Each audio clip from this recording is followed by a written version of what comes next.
देखिएगा कि प्रधानमंत्री आवास योजना के अंतर्गत, अच्छी कविता है। प्रधानमंत्री आवास योजना के अंतर्गत एक शख्स ने अर्जी लगाई, बोला एक मकान हमको भी चाहिए भाई। अधिकारी ने नजर उठाई, बोला चाहिए मकान तो बताइए अपना नाम। शख्स बोले राम। वाह। अधिकारी बोला पिता का नाम बताएं। राम जी बोले दशरथ लिख दिया जाए। अधिकारी बोला पता अयोध्या मत बता देना वरना अस्तित्व ही खो बैठोगे। अभी तक तो मंदिर के लिए ही तड़प रहे थे, ये बताने के बाद सरकारी आवास से भी हाथ धो बैठोगे। बात है, वाह। अच्छा है। राम जी बोले जब अयोध्या है तो अयोध्या ही बताऊंगा, और कहीं क्यों जाऊंगा। अधिकारी बोला लगता है रामलीला के सताए हुए हो या पागल खाना समझ के आए हुए हो। राम जी बोले ना रामलीला का सताया हुआ हूं न पागल खाना समझ के आया हुआ हूं, आप तो मेरी अर्जी पर ध्यान दे दो। हूं तो मैं राम, पर आप आम आदमी समझ के ही मकान दे दो। कवि के कहने का ढंग देखिए, आप आम आदमी समझ के ही मकान दे दो। अधिकारी बोला वाह वाह राम जी, न धनुष है न बाण है, आप राम हो इस बात का क्या प्रमाण है।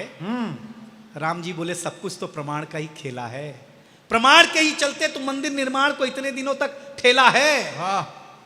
आज के बाद तेरे कार्यालय में कभी नहीं आऊंगा, क्योंकि खुद को राम साबित ही नहीं कर पाऊंगा। वाह, अच्छा है। अगली दो पंक्तियों पर पांडाल बिना हाथ ताली बजाए रुक जाएगा तो जो चाहिए हार कर चला जाऊंगा यहां से। आज के बाद तेरे कार्यालय में कभी नहीं आऊंगा, क्योंकि खुद को राम साबित ही नहीं कर पाऊंगा। लेकिन अधिकारी एक बात कान खोल करके सुन ले, जब तक इस धरा पर सरयू की धारा बहेगी, अयोध्या राम की थी, राम की है और राम की ही रहेगी। बहुत अच्छा, बहुत अच्छा दिनेश, बहुत अच्छा। क्या है, प्रेम करिए। मैं दुनिया में बैठ कहता हूं कि प्रेम करो, लव मैरिज करो। हाँ, क्योंकि लव मैरिज और अरेंज मैरिज में एक डिफरेंस है। लव मैरिज में अपने ही गर्लफ्रेंड से शादी होती है। अध्याय समाप्त हुआ। हाँ? इस पर लोगों को याद आया कि उनका भी अध्याय समाप्त हो चुका है। हाँ, ये तो ऐसे तलाश में कर रहे हैं कि बस मैं कुछ भी ऐसा कुछ मैं गलत कहता ही नहीं हूँ साहब। हम तो जीवन जीते हैं, हम घर जाते हैं, हमें जो सम्मान घर में मिलता है, जो आप आज आदर सम्मान हमें दे रहे हैं, अगर ये हमें घर मिल गया होता तो यहां हम आते आपके पास। हम घर के सताए हुए हैं। अच्छा हमारी छोड़ो, अगर आपको अपने घर पे मिल गया होता तो आप आते कि यहाँ पे ISDM साहब, कलेक्टर साहब कहाँ बैठे? ये बैठे बीचों बीच। सर भगवान कसम, मैं इतना सुनाने के बाद आपको बताता हूँ।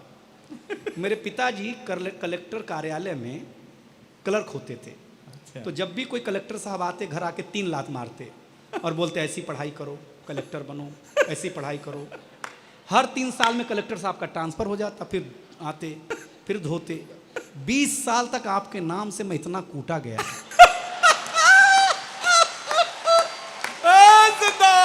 सर जो दर्द है, कौन सा बाप नहीं चाहेगा कि उसका बेटा कलेक्टर बने, लेकिन कूट कूट के चाहेगा वो मेरा बाप था सर।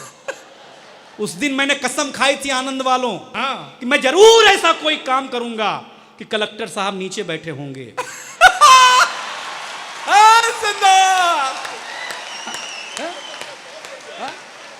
सर भगवान के घर देर है। आज आनंद की धरती ने साबित किया कि अंधेर नहीं है। हाँ, सही बता तो क्या होता जीवन में होता। आनंद लीजिए आप लोग, बहुत बड़ी बात है। कमाल है। जीवन क्या है, हंसी मुस्कुराई। एक टिप्पणी करता हूं, दुनिया में ऐसी कोई क्रीम नहीं बनी कि आप उदास हो अपने चेहरे पे लगा लें तो खूबसूरत लगने लगे। ईश्वर ने एक मुस्कुराहट बनाई है, चेहरा कैसा भी हो सिर्फ मुस्कुराते रहिए, दुनिया की सारी क्रीम फेल हो जाएगी और वो हम बांटने आपके बीच में आए हुए हैं। और अंतिम रूप से एक कविता, हाँ भैया, करके आपके बीच से विदाई लूंगा, क्योंकि मैं तो छोटा कवि हूं, कम पैसा लेता हूं, अगले साल भी आ जाऊंगा। सर मेरा काम कैश में भी चल जाता है। देखिए साहब एक बात कहता हूं, कवि को लोग झोला लटकाए हुए कल्पना करते थे। क्या है, कवि है। हमारी शादियां नहीं होती थी कवि के नाम पे। भगवान कसम बता रहे, मेरी तो नहीं हुई थी, आपके पता नहीं। साहब लेकिन एक शख्स निकला गाजियाबाद उत्तर प्रदेश के पिलखुआ शहर से, जो कवि के प्रति जो आदर सत्कार तो होता था, लेकिन सम्मान में सिर्फ तालियां और दांत के अलावा कुछ नहीं होता था। उस कवि ने साबित किया कि यश क्या होता है कविता के नाम पर, कीर्ति क्या होती है कविता के नाम पर, लग्जरियस क्या होता है कविता के नाम पर। आज हम उनकी बदौलत बैलगाड़ी से अगर मर्सिडीज तक की यात्रा कर पाए हैं तो श्रेय किसी और को नहीं, डॉक्टर कुमार विश्वास को जाता है। जगह एक बार तालियां बजा करके बताइएगा कि ये सच कह रहा है। बस 4 लाइनें सुनाकर हास्य की खत्म करता हूं। आपको अच्छा लगेगा कि एक बकरी एक बकरे को देखकर मिमियाने लगी, मीठी आवाज में बुलाने लगी, बोली सुनो बकरे राजा, हम जानवर हैं तो क्या हुआ, हमारे सीने में भी दिल है जो धड़ धड़ धड़कता है, फरफर फरफर फड़कता है। बकरे ने कहा क्या बात है, बड़ी रोमांटिक हो गई हो, इश्क प्यार के चक्कर में खो गई हो। बकरी ने कहा आज मैं घास की जगह फिल्मी पोस्टर चबा के आई हूं, इसलिए मेरा दिल बेकरार है। सुनो बूढ़े राजा कहो न प्यार है, लेकिन मेरी इस कविता का एक ही मतलब और एक ही सार है। आज इस माहौल में हम एक साथ मिलकर बोलें कहो न प्यार है, कहो न प्यार है, कहो न प्यार है, कहो न प्यार है। बहुत बहुत धन्यवाद। जोरदार तालियां दिनेश के लिए, वाह क्या बात।